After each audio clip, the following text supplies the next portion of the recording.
O acıya bağımlılar. Acıya bağımlı olmak diye bir şey var. Peki diyorsan ki bana neden biz bunları durduramıyoruz? Bana bunu bilimsel olarak açıkla diyorsan sana şunu söyleyebilirim. Çünkü beyin seni hayatta tutabilmek için yine araştırmalar gösteriyor ki peki ben bu canavarı nasıl evcilleştirebilirim? Bunu nasıl kontrol altına alabilirim diyorsanız işte artık çözümlere geçiyoruz. Bugün dünyanın en kalabalık yerini konuşacağız. Senin zihnini. Zeki insanlar için düşünmek bir yetenek gibi gözükse de bazı insanlar için düşünmek bir iç savaş haline geliyor. Sen bir konu hakkında karar vermek istiyorsun ama zihnin o konuyla alakalı 42 farklı kötü senaryoyu senin önüne getiriyor. Neden basit bir merhaba mesajının altında 2 saat düşünecek farklı senaryolar üretiyorsun? Neden tam uyuyacakken, başını yastığa koymuşken 3 sene önce yaptığın bir kavganın dosyasını getiriyorsun önüne? Neden yarın daha hiç gerçekleşmemiş görüşmenin sunumunun üzerine 15 farklı kötü senaryo yazıyorsun? Neden birinin sana mesajda tamam yerine TM yazmasının üzerine farklı düşünceler içerisine giriyorsun? Zekisin, analiz etme yeteneğin kuvvetli ama bu zeka artık sana hizmet etmiyor ve seni yiyip bitiriyor. Gel birlikte bugün bilimsel olarak bunu nasıl susturacağını konuşalım. Beynimizde varsayılan mod A denilen bir sistem var. DMN diye geçiyor. Biz bir işe odaklanmadığımızda, yani boşta olduğumuzda, hani evdesin, oturuyorsun veya uyumak üzeresin, yatağa uzanıyorsun. Bu sistem devreye giriyor. Yani bir nevi otopilot gibi düşün. Ama bu sistemin bir çelişkisi var. Bu sistem zeki insanlarda, IQ'su yüksek olan insanlarda çok daha karmaşık ve çok daha hareketli. Bunu ben söylemiyorum, bunu araştırmalar söylüyor. Araştırmalar yüksek IQ'lu insanların dinlenme esnasında beyin aktivitelerinin çok hareketli olduğunu söylüyor. Çok yüksek enerji harcıyor çünkü beyin seni hayata tutabilmek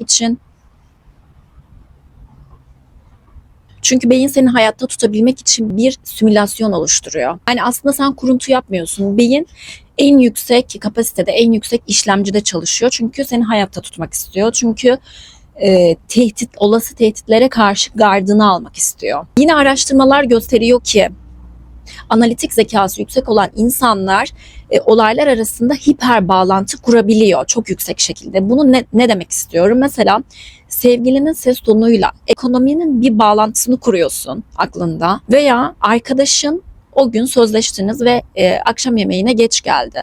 Sen hemen daha önceki kavgalarınızı ve konuşmalarınızı beyninde tarıyorsun ve sana kırıldığı için, artık senin arkadaşlık yapmak istemediği için geç geldiğini düşünüyorsun. Evet, bunlar bir zincirleme reaksiyon gibi beyninin içerisinden geçiyor. Evet, bunlar bir zeka göstergesi, doğrudur, ama yanlış yere kanalize olmuş zeka göstergesidir. Ruminasyon diye bir şey duydun mu hiç? Bu psikolojik olarak geviş getirmedir. Örneğin bir inek yediği, sindirdiği besin midesindeyken midesinden o yiyeceği tekrar ağzına getirir ve sindirme işlemi tamamlanmış olsa da yeniden o yiyeceği sindirmeye başlar.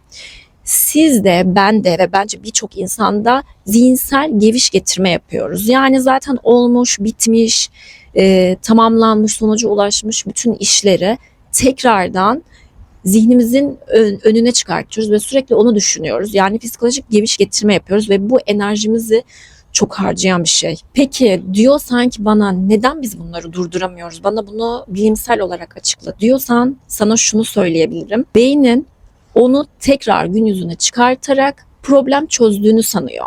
Yani ne kadar çok düşünürsem ben o kadar bunu çözebilirim diye düşünüyor. Ama ruminasyon bir çözüm değil, sadece bir çukurun içerisinde o çukuru daha derine kazmak. Bunu iyi dinle, burada bir psikolojik tuzak var. Şöyle, sen olumsuz senaryoları, daha gerçekleşmemiş olumsuz senaryoları düşünürken bir yandan da vücudun stres hormonu salgılıyor. Yani kortizol salgılıyor. Bu da vücuduna tehlike sinyali veriyor.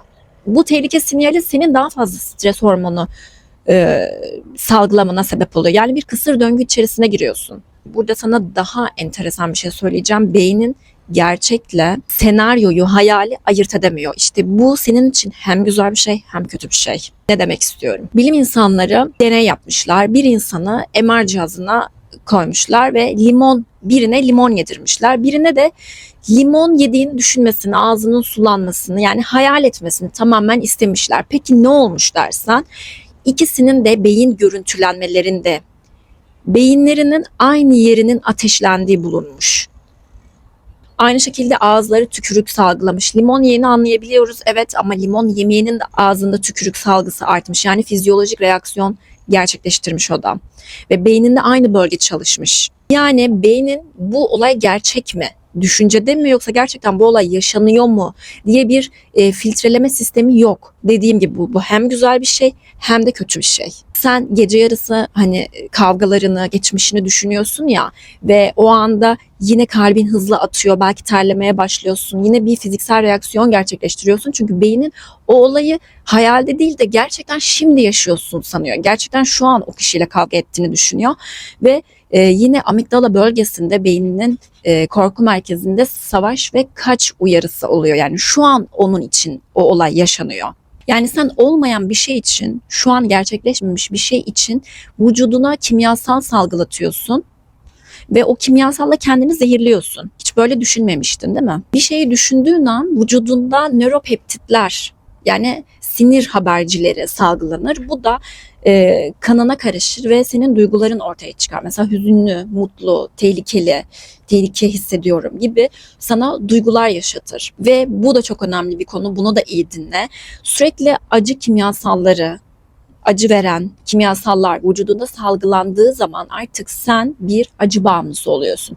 Ve vücudun onu tekrar hissetmek ve onu tekrar yaşamak için sana sürekli kötü senaryolar yaşatıyor. Kötü senaryolar düşündürtüyor.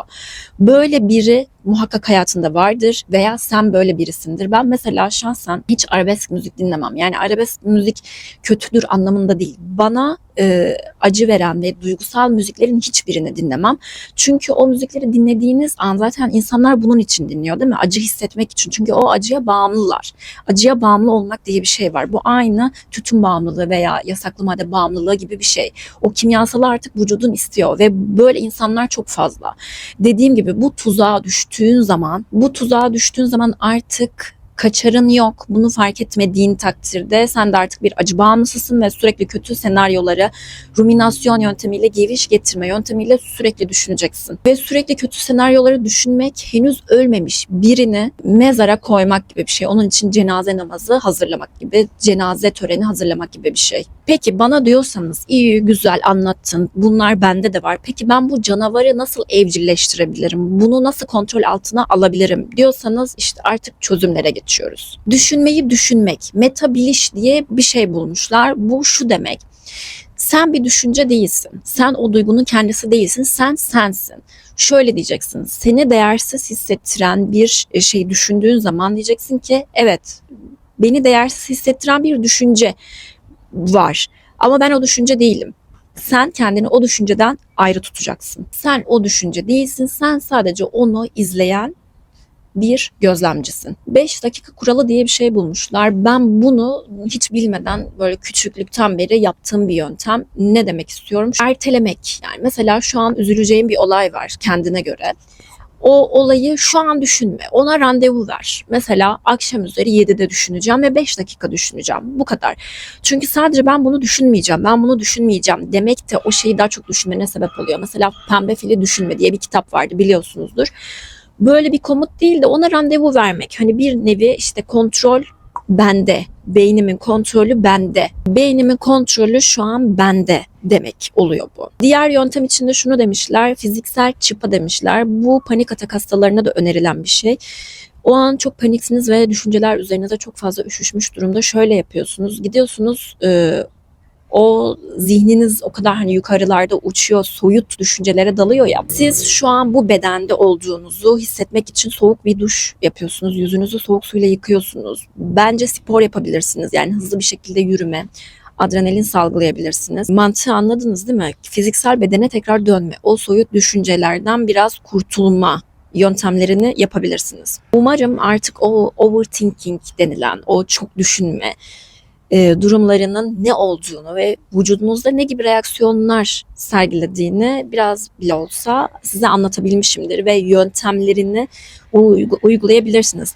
Artık bundan sonrası kişisel sohbete giriyor. Kanalın nişi nedir diyecek olursanız, bu kanalın nişi insan. Yani bu kanalın öznesi insan.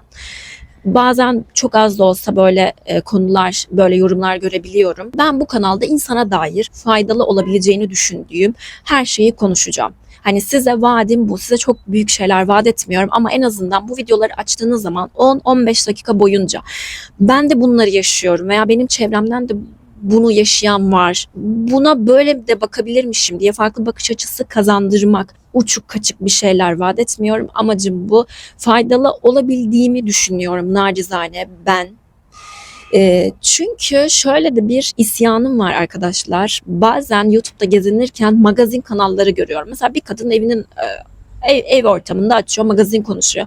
Ya magazin dinlemek veya izlemek çok kötüdür, aşağılayıcı bir şeydir demiyorum.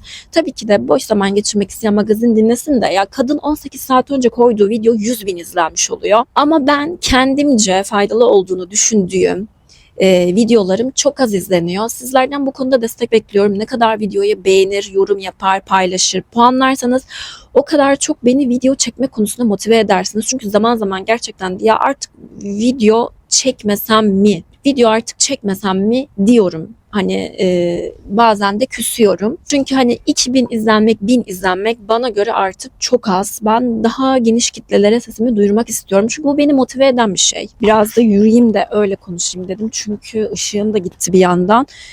Bu beni motive eden bir şey. Nereye bakacağımı yine. Arkadaşlar beğenin. Yorum yapın. İstiyorum çünkü faydalı bir şey yaptığımı düşünüyorum. Fayda sağladığımı düşünüyorum. O yüzden de sizden böyle ufak bir ricam var. 40 tane yer değiştirdim.